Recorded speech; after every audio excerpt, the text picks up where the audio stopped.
हाय, तो फिर से इस मेरे नए वीडियो में आप सभी बीपीएससी टीआरई 3 के शिक्षकों का स्वागत है भाई। फिर से एक न्यू अपडेट के साथ आ गए हैं। टीआरई 3 ऑब्सेंटी विभाग ने ऑब्सेंटी का फॉर्मेट जारी कर दिया है।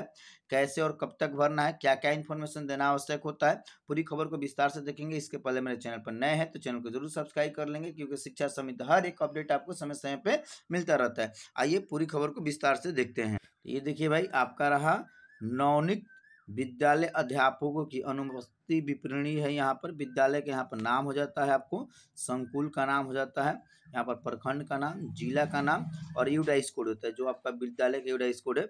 और प्रतिनिधित माह तथा वर्ष, मतलब किस माह की एब्सेंटी जा रहा था, आप लोग का मई के ही एब्सेंटी जाएगा, ठीक है। और आपका ये वर्ष 2025। यहाँ पर देखिए क्रम संख्या में आएंगे, अध्यापक का नाम। देखिए हर एक विद्यालय का एब्सेंटी फॉर्मेट यही होता है, ठीक है। यहाँ पर आपका क्रमांक के अनुसार अध्यापक का नाम, पिता या पति का नाम जो भी लागू होता है, जन्म तिथि और योगदान की तिथि। जनरली सभी लोग 15 मई को योगदान किए हैं। और बीपीएससी का रोल नंबर, ठीक है।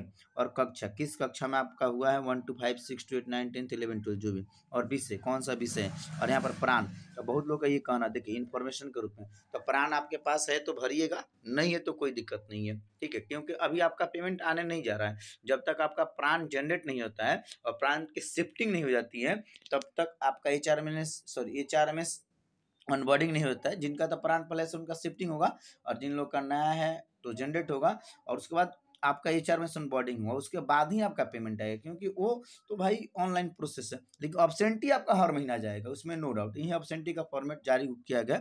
यहाँ पर प्राण नंबर, आधार संख्या आपको पता ही है, पैन संख्या यहाँ पर डालेंगे, बैंक खाता जो आप दिए हैं, ठीक है, जो आप प्राण के लिए अप्लाई करने वाले हैं या कर चुके हैं, वही आपको बैंक अकाउंट देना है, ठीक है। और यहाँ पे आपको डालना है LFSC, तो इसको नहीं डालना है, ठीक है, लागू नहीं है। और कार्य अवधि कब से कब इसको है, ठीक है। तो आपको इसको डाल देना है कि आप 15 मई से पूरा का पूरा 31 मई तक आप कार्य में है, आप डाल देना। अनुपस्थित दिनों की संख्या, तो जाहिर सी बात है आप अनुपस्थित नहीं रहे हैं, एक भी दिन अनुपस्थित नहीं रहे। हाँ, अगर आप सीएल लिए हैं या महिला शिक्षक एसएल लिए हैं तो अनुपस्थित नहीं माना जाएगा, वो कार्य अवधि माना जाएगा, इस रूप में होगा, ठीक है। जिस विद्यालय में ज़्यादा शिक्षक है उनका क्रम और बढ़ता जाएगा, ये प्रिंट हो जाएगा। अब बात ये कब जाता है, देखिए जो एब्सेंटी का नियम है, विभाग का कहना है कि आप किसी महीने 25 तारीख के बाद एब्सेंटी दीजिए, और उस महीने का अंतिम तारीख तक, मान लीजिए कि 31 मई है ये, तो 31 मई इतना के बीच में आप एब्सेंटी दे दीजिए, ताकि एक अगले महीना में 1 जून को आपका पेमेंट किया जा सके, ठीक ना। तो एब्सेंटी का जो नियम कहता है वो 25 मई से कहता है कि 25 मई से एब्सेंटी स्कूल वाइज बीआरसी में जाना शुरू हो जाता है, तब आप लोग का एब्सेंटी जाएगा, 15 दिन का ही एब्सेंटी जाएगा, और ये फॉर्मेट यूज होगा, ठीक है। प्राण अगर आपका आया है तो भाई, प्राण तो अभी किसी जिला में नहीं आया है तो उसमें आपको परेशान नहीं होना, परंतु एब्सेंटी आपको भेजना है और अपने जो एचएम है उनसे भेजवा देना। उसके नीचे आप आते हैं तो देखिए यहाँ पर प्रधानाध्यापक का सिग्नेचर और मुहर हो जाता है, ठीक है, और उसमें डेट वगैरह हो जाता है। इसका एक दूसरा फॉर्मेट भी इस रूप में जारी किया गया है, तो ये भी सही है। यहाँ पर विद्यालय का नाम हो जाता है और यूडाइस कोड हो जाता है, ठीक है। नवनियुक्त विद्यालय अध्यापकों की अनुपस्थिति विवरणी, ठीक है। देखिए आपको ध्यान रखना है कि आपका अलग जाएगा, जो नवनियुक्त विद्यालय अध्यापक मतलब टीआरई 3 से जो चयनित है, ठीक है, उनका एब्सेंटी अलग जाएगा, क्योंकि अभी आपका प्राण नहीं हुआ है, आपका अभी एचआरएमएस नहीं हुआ है, आपका कुछ भी नहीं हुआ है, ठीक है, तो आपका अलग एब्सेंटी जमा होगा बीआरसी में सभी लोग का। फिर उस रूप में कंपाइल करके तब डीपीओ स्थापना में जाता है, और आप जैसे ही आगे आपका प्राण जनरेट होता है, फिर एचआरएमएस ऑनबोर्डिंग होता है, तब वेतन की कार्रवाई की जाती है, ठीक है। यहाँ पर भी उस रूप में कुछ आपको देखने को मिल जाता है, सेम चीजें होती हैं। यहाँ पर आपको क्रम संख्या देखने को मिल जाता है, टीचर्स नेम, बीपीएससी का रोल नंबर और शिक्षक की कोटि। तो जनरली आप लोग बीपीएससी विद्यालय अध्यापक है तो विद्यालय अध्यापक, और यहाँ पर डीओ भी हो जाएगा, डेट ऑफ बर्थ और डेट ऑफ ज्वाइनिंग हो जाएगा, ठीक है।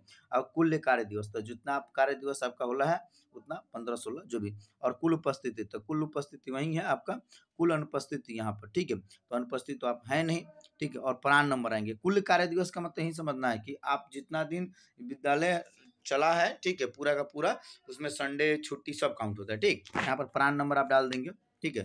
तो प्राण नंबर है नहीं है, जाहिर सी बात है, ठीक है।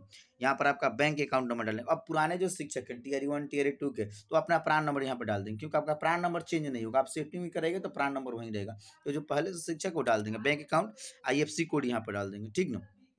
आगे यहाँ पर डाल देंगे आधार, और यहाँ पर आपका बेसिक हो जाएगा, कितना बेसिक बन रहा है। तो बेसिक जनरली 1 to 5 का 25,000 है, 6 to 8 का आपका 28,000 है, 9 10 33,000 है और 11 12 का आपका उस रुपये है। लेकिन अब 15 दिन का उसके अनुसार काउंट करके यहाँ पर बेसिक डालना होगा, ठीक है। फिर उसके अनुसार डीए डालना होगा। तो डीए अब कितना हो गया है, अभी डीए 55% जरूर हो गया, परंतु आपको तो भर के देना पड़ेगा 3% ही, ठीक है। तो 3% डीए जाएगा। ये चार है, ये देखिए ये चार अलग अलग है, शहरों का अलग है चार है, ठीक है। 5% है, 7.5% है, लेकिन जो बीपीएससी वाले हैं उनका 4% ही चार्ज मिलता है। तो जनरली यहाँ पे 4% हो जाएगा। मेडिकल तो मेडिकल सबको 1,000 रुपया मिलता है, ठीक है। और टोटल होने के बाद यहाँ पर टोटल कर देना है। और एनपीएस, एनपीएस में कटौती कितना होता है, तो हमेशा एनपीएस में आपका जो भी बेसिक सैलरी होता है, ठीक है, और प्लस आपका जो डीए होता है, बेसिक और प्लस डीए दोनों का मिलाकर आपका उसका 10% कटौती होता है, ठीक है। 10% आपका कटौती है। जीआईएस में कितना होता है, तो जीआईएस में आपका 30 रुपया कटौती है। तब ये टियर 1 टियर 2 या टियर 3 के जितना भी शिक्षक है उनका भाई 10% एनपीएस में आपके बैलेंस से कटता है और बाकी 14% गवर्नमेंट मिलाती है। तो इस रूप में ये फॉर्मेट होता है, ठीक ना। और यहाँ पर टोटल डिडक्शन जो होता है आपका कटता है, तो इसको यहाँ पर डाल देते हैं। और नेट पे आपका जो बन रहा है उस रूप में। तो एक फाइनली मेरा सैलरी का वीडियो है, उसको आप देख लीजिए कैसे भरना है, अमाउंट गलती नहीं करना है, और इस हिसाब से आपका जून में पेमेंट होगा और बहुत टाइमली हो जाएगा इस पर, क्योंकि विभाग बहुत ही इस पर काम कर रहे हैं तेजी से। इसके अलावा कोई डाउट्स रहता है जरूर आप लोग कमेंट कर लीजिएगा, ठीक है। ओके, जय हिंद, जय बिहार।